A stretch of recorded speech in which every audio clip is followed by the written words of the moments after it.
respectable occupation. But because I thought I was going to do that, I'd applied to law school, I'd done the test, and I'd done well enough that I could make a little money on the side by teaching one of these test prep classes. And it works. It's got different sections, one of which is a section that involves these logic games. So it'll be like, there are 8 people sitting around a table, and you have to be able to say, who's sitting next to whom and who's sitting across from whom. And they give you a few little rules. This person can't sit next to that person, and that person has to sit across from the other person. And and then you usually have to decide, like which one has apple pie and which one has pumpkin pie and so forth.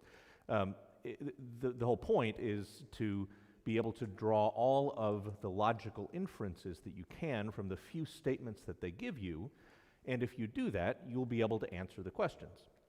So, and this was the third class of 10. I always enjoyed this. I always look forward to this session because we'd start out with one of these logic problems, and I'd lay it out, and I'd say, okay, so what's the answer? Multiple choice, A through E, and it would kind of obvious the choice was B. Right? So, and sometimes, even a couple students would just yell it out rather than raising their hand.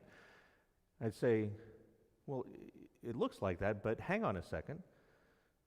Why do you say B? And they'd explain the reason. I said, well, but they didn't say exactly that, did they? They said something like that, but they didn't say exactly that.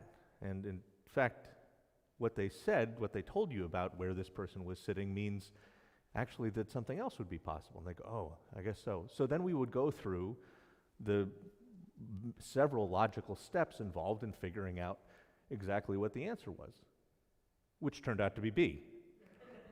And then they would get mad. They'd be like, well, see, we got the right answer. I said, no, you got lucky, but you're here because you want to get it right.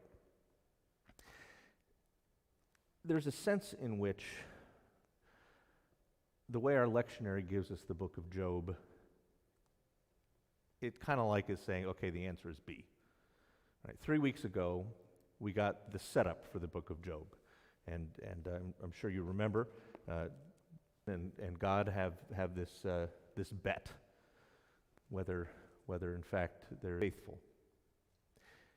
And then 2 weeks ago, we had a snatch of Job 23, where we get a sample of one of Job's many complaints. Last week, we get God answering Job out of the whirlwind, and today we get basically the punchline to the whole thing, where Job says, yeah, you're right.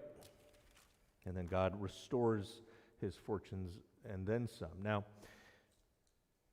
the way the whole book works is it makes you go through a lot of work before you can get to say that B is the right answer.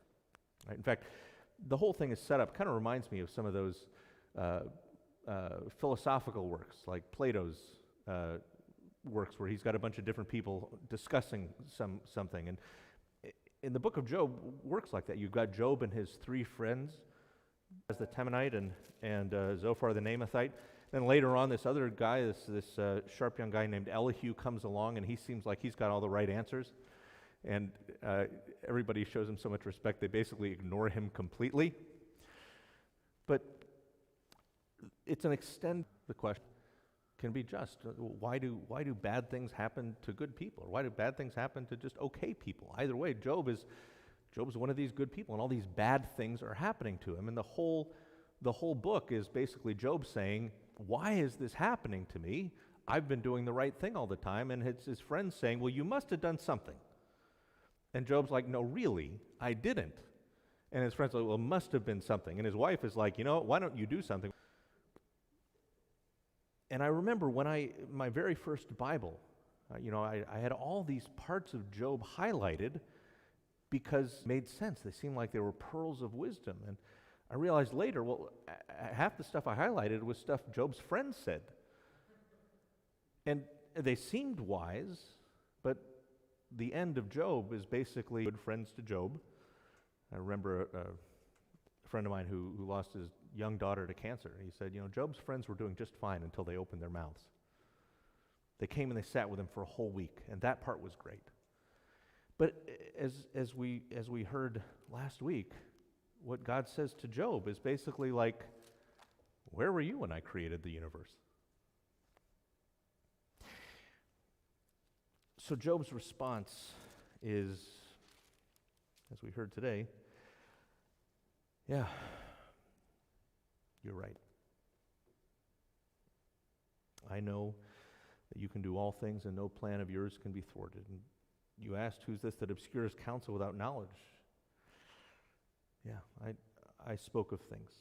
Surely I spoke of things that I didn't understand, things that were too wonderful for me to know.